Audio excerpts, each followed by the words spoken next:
3 reasons to stop praying and what to do about them. Prayer can be hard. If you've ever felt like you're just talking to the ceiling, you're not alone. In this video, we're going to unpack 3 of the biggest barriers to prayer and what you can actually do about them. I think number 2 might surprise you. But first, hi, my name's Corey, and this is Redeemer Online, where it's my mission to help you understand and practice the Christian faith, whether you go to church or not. Every weekday, I put out a daily Bible reading and reflection. Every Monday, we do a live stream where we practice the faith together. And every weekend, I put out a video unpacking some aspect of Christianity or the Bible to help you better understand. If that's something you're interested in, hit that subscribe button. If you don't want to miss out on anything in the future, join the email list using the link in the description. And if you want personalized, customized help when it comes to navigating your faith journey or spirituality, I offer free one-on-one spiritual coaching and discipleship. Just throw a wave emoji in the comments and we'll get connected. Okay, 3 reasons prayer is so difficult. First,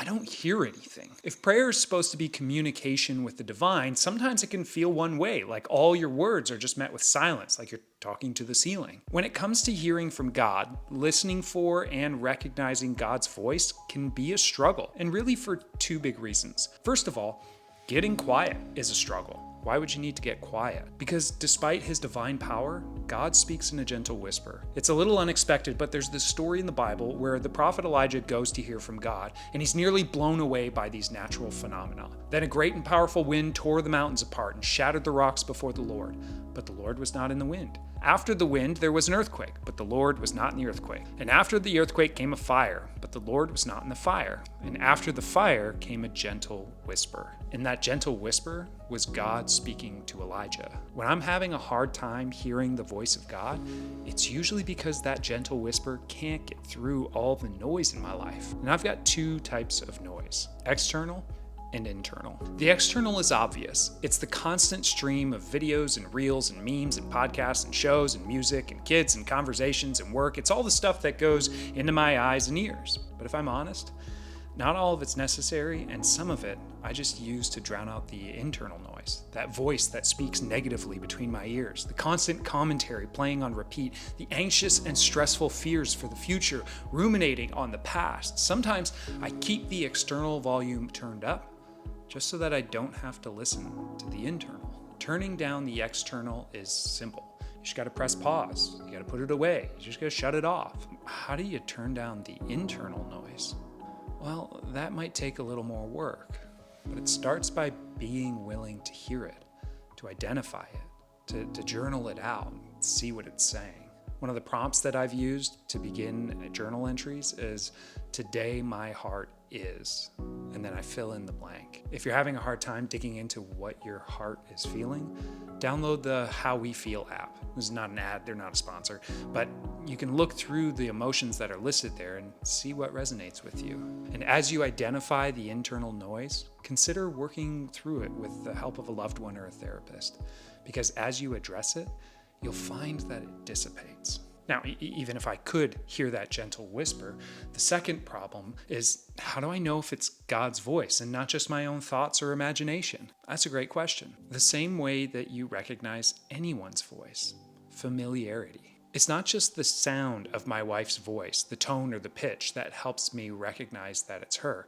It's also the types of things that she says, the pattern of her voice, the words that she uses. Jesus once said that he is the good shepherd and that his sheep know his voice. One way to get to know God's voice, what it sounds like, is to familiarize yourself with the pattern of God's conversations with people, and to become familiar with, the words that God uses with them. For me as a Christian, this takes me back to the way of Jesus. He once said to his disciples, "If you've seen me, you've seen the Father." Meaning, if you want to know what God is like, look at me. If you want to know what God says or thinks, listen to me. So one way to do that is to read the Gospels, the story of Jesus' life in the Bible. Read it regularly and pay attention to how he speaks. So if, like me, you find it difficult to hear God's voice, it may mean that you need to turn down that external noise and address your internal noise. And then start building into your life a practice that helps you become familiar with how God speaks to you. The second reason that prayer can be so challenging is distraction.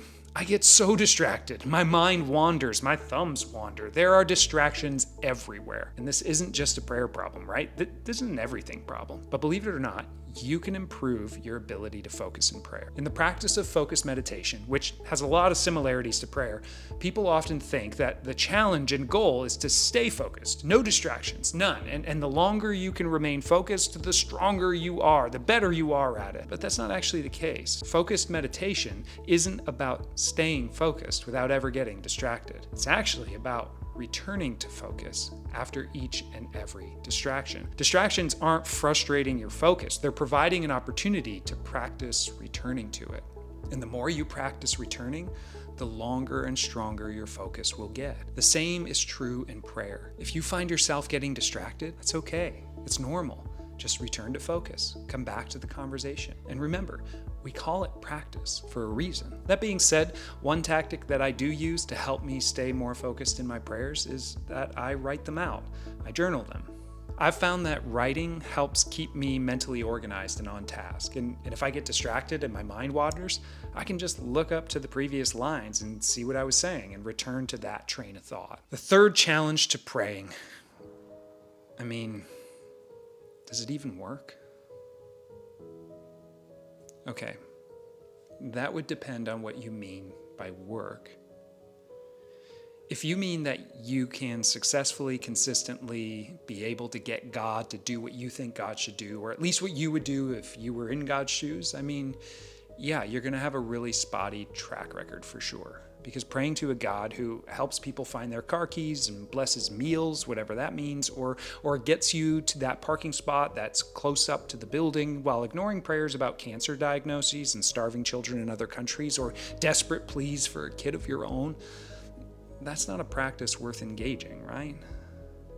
But prayer isn't a magical incantation that allows you to manipulate the divine. It's the communication of a divine relationship that can bring satisfaction to your life, no matter what that life looks like. That means, in short, that sometimes my prayers do seem to change God's mind, and sometimes they change mine. Now, if you want more on that, especially when it comes to dealing with disappointing answers to your prayers, watch the video that we link at the end of this one, where we unpack some of that more. For now, Jesus thought that praying was worthwhile. He taught his disciples, his followers, that they could go to God as though God were their own father. He used the term Abba, which is the endearing term for addressing Father. He doesn't offer some ritual or formal cleansing you have to do first. He thinks that everyone can talk to God, no matter what. So give it a go. God's waiting to hear from you. That's it for this one. If there's a challenge that you feel like I missed, that you've experienced or you've thought of, throw it in the comments. And if you've figured out how to overcome that challenge, please add that piece in too. I'd love to hear from you. Hit subscribe if you like this one. Join the email list if you really liked it. And if you want to talk through your prayer challenges one-on-one, throw a wave emoji in the comments and we can get connected. Thanks for watching. We'll see you next time.